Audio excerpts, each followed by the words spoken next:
Queensland College of Teachers have developed a series of professional standards which relate to the practices of being a teacher.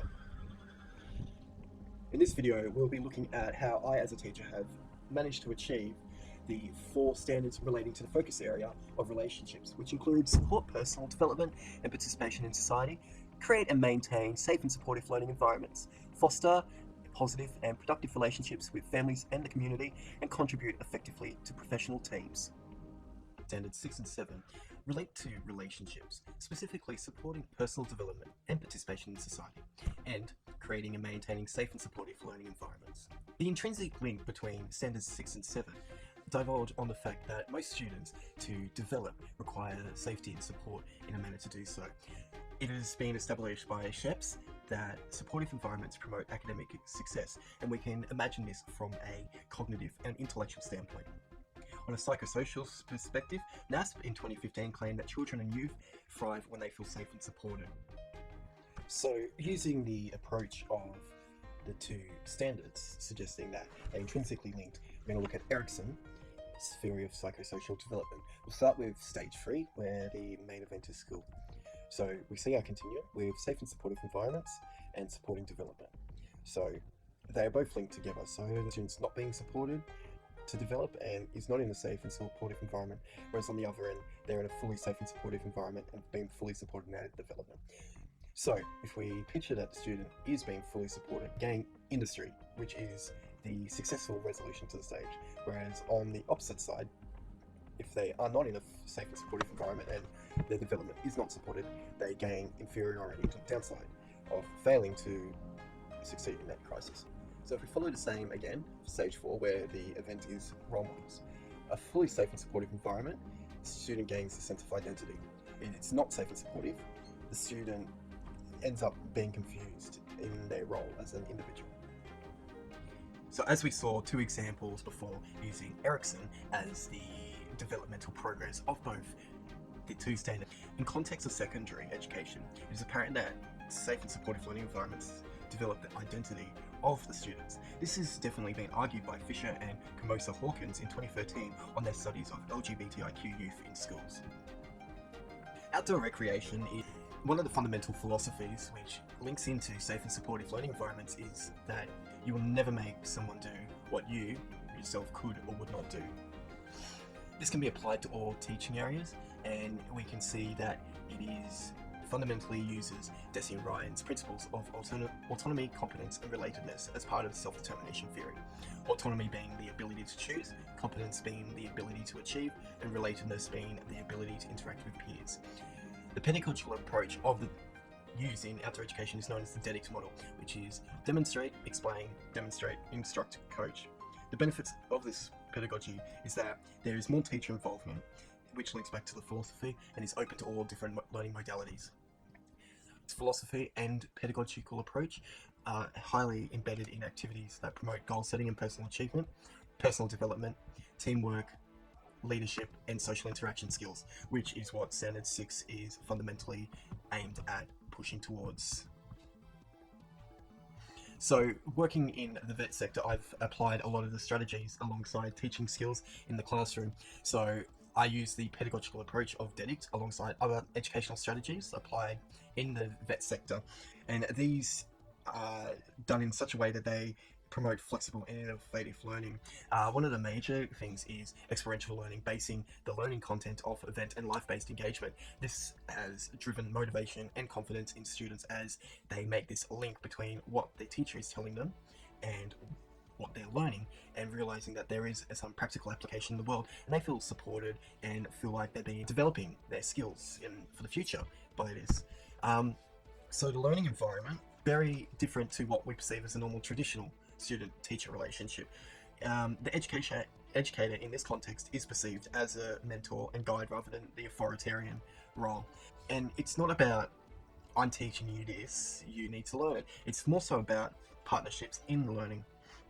In saying this, students feel more supported and willing to engage and develop as there is a more equal relationship between the student and the teacher, whereas the teacher being seen as the subject matter expert and guide for the students.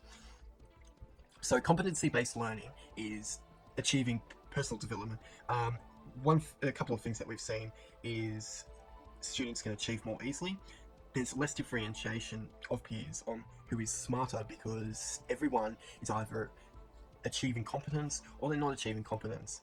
Now, the best thing about this, as defined by Carter et al. In 2015, was it does not take place at the end, but rather when the student feels they are competent. This is the benefits of competency-based learning. They assess when they feel ready, and they are never penalised for not attaining competence first go. So on my recent practicum, I engaged in the Certificate 2 in Workplace Practices. Now, this course particularly builds life and vocational skills, which is essential to them moving out into the workforce. So through this, they were developing skills on a competency-based level. So letting the students know me. Now, this is something that I feel is very important, and a lot of researchers have backed up that it's important to develop trust and mutual respect with your students. So I did a session where I told the students a bit about myself, like a getting to know you session, and I told the students a bit about myself, what I'm interested in, where I've been on holidays, and what my expectations in the classroom are. Another thing that I can do to let the students know me is apply the outdoor rec philosophy, in which I did in senior film, television, and media. Now, the Year 12s were developing a documentary, so I put a short one together as well, but I based it on my life growing up with Asperger's syndrome, and this production was basically a way of letting the students get to know me a bit, and also for me to show what the students are capable of doing. So knowing the students is important as well. So one of the things I definitely have done is invite the students to have a chat with me, just in between classes or whenever. This builds a sense of security with the students. I also work closely with students' groups to assist with their learning, and in this process also building rapport and trust with the students. So behaviour management and safety. So managing behaviour in the classroom following the essential skills for classroom management, which was adopted for use by Education Queensland in 2006. In my last placement, I had to create a sense of security in the classroom and make the students feel safe in coordinating a class during the lockdown, a drill that occurred. Finally, behaviour outbursts. So I try to look outside just the behaviour itself and look for the catalyst of the behaviour. One of my former tutors, Dr. K. Ayer, which is a part of her PhD thesis, about looking for all different factors that relate to the outburst. Now, in this particular instance, I followed the steps through. I got the class on track, settled them down, and then I went to find out what exactly was going on. It took a while, but evidence from the student that there was a bit of bullying, which led to further steps being taken to improve the situation. So Standard 8, which is about fostering positive and productive relationships with families and the community. So, contact with the community. So, at Windaroo State High School, I attended the sports awards evening and got to interact one-on-one with the parents of the students I was teaching. I also had the opportunity to do the same thing at the school fete. And also, unfortunately, had to contact parents in the re-engagement of students when they weren't participating. All three of these, though, in a different context, working with the parents and the community to ensure academic success and student engagement and retention within the school environment. So behavioural intervention, I had a meeting with one of my students, their mother, the Hod of Arts, my supervising teacher. So it began with an incident in the classroom, and it led to us arranging a behaviour intervention plan. We identified specific needs in the student that weren't previously addressed, and this led me to making a personal connection with the student and empowering that student to excel and build themselves to be the person that I knew that they could be and their mother knew that they could be. Standard 9, contribute effectively to professional teams. So team meetings were one of definitely the important things in this when teaching. So I attended staff meetings on a frequent basis on all three of my previous practicums, including my placement that I did for my TAE.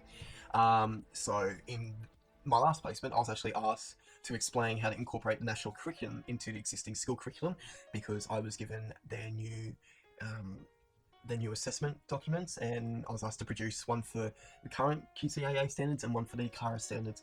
So in this, I was assisting different teachers and departments in putting together this template, and not only that, passing on the knowledge. I also assisted with extra duties such as filming AFL for the school's AFL Excellence Squad, which would be used as a team reflection and coaching strategies. And throughout this process, I had to coordinate with several other teachers. In saying that, I was also requested on my first placement to film the touchscreen final matches for the school's video yearbook. On top of this, I also got to referee a few of the semi-final matches. Finally, on my second placement, I was requested to put together a presentation. Each year the school does it, a bit of a comedy, and this required me to coordinate with several teachers within the HPE department, speak with the film and media team to gain access to some of the equipment, and basically work with the teachers to put together, edit, and prepare this production, which will be screened at the Swots night. So that there is how I have personally achieved the relationships aspect of the QCT standards, and also how my practices have been embedded with theoretical and practical applications of teaching pedagogy.